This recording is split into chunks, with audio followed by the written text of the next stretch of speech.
छोटा सा निवेदन और है, जितनी माताएं बहनें यहाँ पर आ रही हैं, अगरबत्ती को जाके मंदिर में ही लगाएं, कृपया करके यहाँ न लगाएं। अगरबत्ती के धुएं से हमें कुछ ज़्यादा एलर्जी है, अगर नाक में लग गया तो केवल 3 घंटे छींक ही छींक सुनोगे, कथा नहीं सुनेंगे, अच्छी अच्छी अच्छी चलेगी। इसलिए निवेदन है छोटा सा, अगरबत्ती मंदिर में लगाएं भगवान के पास। और वैसे हम आपको एक बात बता दें, अगरबत्ती तो लगानी बंद कर दीजिए, धूप बत्ती शुरू करिए घर में। और अगरबत्ती भी लगाइए तो खरीद करके कौन सी लाइए, लकड़ी वाली अगरबत्ती। ये जो लोकल अगरबत्तियों में बांस लगा आता है ना, तो बांस को हमारे सनातन में नहीं जलाया जाता है। बांस हमारे वंश का प्रतीक होता है, वंश वृद्धि करो बाबा।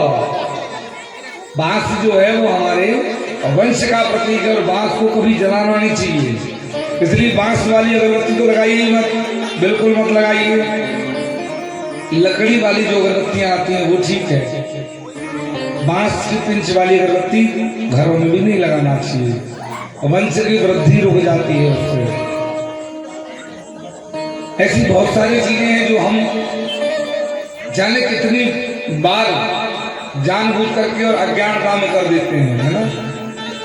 बांस नहीं जलाना चाहिए, घर में टूटा विलन नहीं होना चाहिए, रात्रि में कचरा घर से बाहर नहीं होना चाहिए, लक्ष्मी कम पड़ जाती है। बच्चों को भोजन दीजिए या खुद भोजन करिए, थाली में कभी जूठा ना छोड़ें।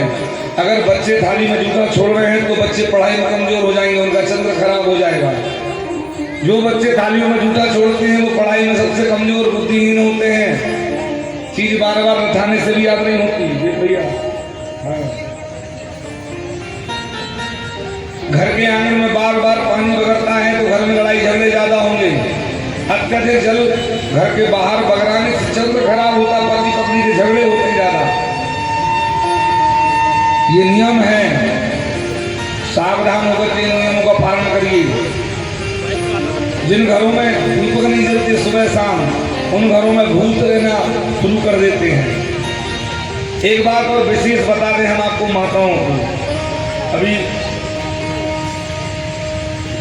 कल हमारा भोजन नहीं था, कल हम भोजन करने टांडा गए थे, टांडा। परसों के दिन भोजन था रूम पर,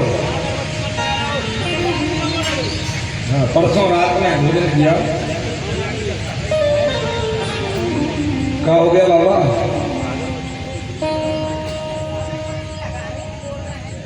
हाँ मैया, हाँ डांटिए मत, धीरे से बोल दीजिए, समझ जाएंगे।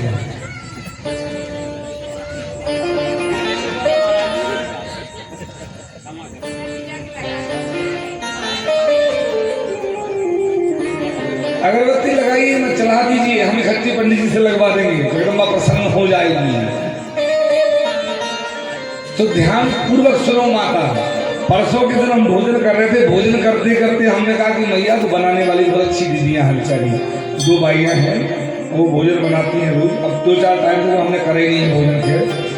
भोजन बनाते बनाते हमने कहा बस पेट भर गया, अब वो आटा इकट्ठा करके रख देंगे। हम जब सुबह उठे देखा गंजी में आटा रखा है गोल। हमको समझ में आ गया कि अगर यहाँ रखा है तो अपने अपने घरों में भी कई बाइयां रख देती होंगी। मसा हुआ आटा, उसना उसनाया आटा रात्रि में घर में नहीं रखना चाहिए मैया, पिंड का स्वरूप हो जाता है। और रात्रि में जिन घरों में वो आटा रख दिया जाता है और सुबह उसकी रोटी बना दी जाए तो वो भूत भोजन होता है। उन्हीं घरों में पितृ की कृपा हट जाती है। उस आटे के पिंड में आके रात्रि में हमारे पितृ, हमारे भूत वास करते हैं। फिर सुबह अगर उसी भोजन को बना दिया जाए तो वो भूत भोजन होगा। ध्यान रखिए, भूत भोजन अगर होगा तो शाम को पति देवता भूत ही बन के आएंगे और फिर लट चलाएंगे। देखिए अंतर पड़ता, प्रभाव है। जैसा खाओगे अन्न वैसा होगा मन, जैसा पियोगे पानी वैसी निकलेगी वाणी। हाँ, घर में रात्रि का रखा हुआ भोजन ना बनाए। दूसरा, जब भी घर में भोजन बनाए तो भगवान का भजन करते करते भोजन बनाए। उससे क्या होगा महाराज, अगर तुम भगवान का भजन करते करते रोटी बेलोगी, मान लीजिए राम राम राम राम राम या श्याम श्याम करते करते, तो तुम्हारा जो भजन है वो रोटियों में प्रवेश होगा। बोलो होगा कि नहीं होगा मैया? और वो भगवान का नाम रोटी में प्रवेश होगा, प्रेम प्रवेश होगा। और जब वो भोजन घर वाले खाएंगे तो उनके अंदर फिर वो भगवान का भजन जाएगा कि नहीं जाएगा? बोलो। लेकिन महाराज हम कहाँ भजन करके रोटी बनाते हैं? हम तो इतना मुंह फुला के गुस्सा में हमारी ड्यूटी है, मरे जा रहे हैं भोजन बना बना। तो ज्यादा गुस्से में भोजन बनेगा तो उसको घर वाले खाएंगे मैया, और जब खाएंगे तो फिर घर ही वाले भी वो जो भी करना ही करने रहेंगे। और फिर तुम हम जैसे पंडित कहो महाराज घर में बहुत किलकिल हो, कुछ उपाय बताइए। अब पंडित जी 200 किलोमीटर से कहाँ आके उपाय बता दे तुम, घर की लड़ाई का है। इसलिए छोटी छोटी चीजों को संभालिए। घर में दोनों टाइम भगवान का दीपक लगाइए, तेल का है तो तेल का लगाइए, पूजन पाठ करिए। घर में भोजन बनाते समय भगवान का गुणगान करिए। घर में रात्रि में कचरा बाहर मत करिए, खुले बाल में भोजन ना बनाइए, रात्रि का रखा हुआ आटा ना रखिए अपने घर में। इससे क्या होगा? इससे परमात्मा की कृपा तुम्हारे घर में होगी, और उसकी कृपा जिस दिन हो गई उस दिन क्या होगा? जब पर कृपा राम की होई, जब पर कृपा राम की होई, जब पर कृपा राम की होई, जब पर कृपा राम की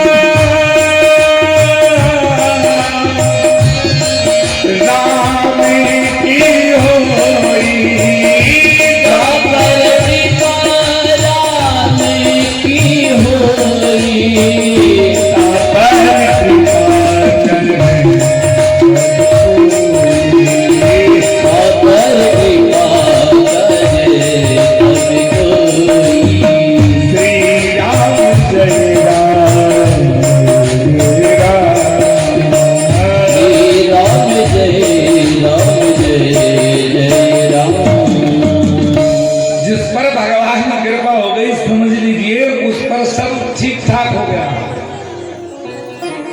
अच्छा आज आप लोग सोच रहे हो गुरु जी इतना क्यों हंस रहे हैं? देखो हम किसी चीज का संशय नहीं रखते, खुले दिल के आदमी हैं। हमारे हंसने का एक कारण है, आज हमारे तबले की 2 छाती फट गई आज हमारे आने से पहले, और जिस कालीन पर हम कथा करते हैं ना 3 कालीन पर वो छाती फट गई है। इसलिए हमारी मजबूरी है कि हमको सबको मिलकर के 2 कालीन से कथा करना पड़ रहा है, और 2 कालीन पर हमारा गले का गैर नहीं लगता हो, क्योंकि नीचे हमारा गैर नहीं लगता और ऊपर जाने के लिए आपको है ही नहीं। इसलिए हमको बार बार चौपाई बोलने में हंसी आ रही है, और हमको हंसी हमारे गुरु मामा पर आ रही है। सब कितना बजाए होंगे कि एक दिन में 2 छाती साहब है। कितना तो आज मुंबई में सूर्य कुमार यादव नहीं चला जितना हमारे गुरु मामा चले। बोलिए वृंदावन बिहारी लाल की।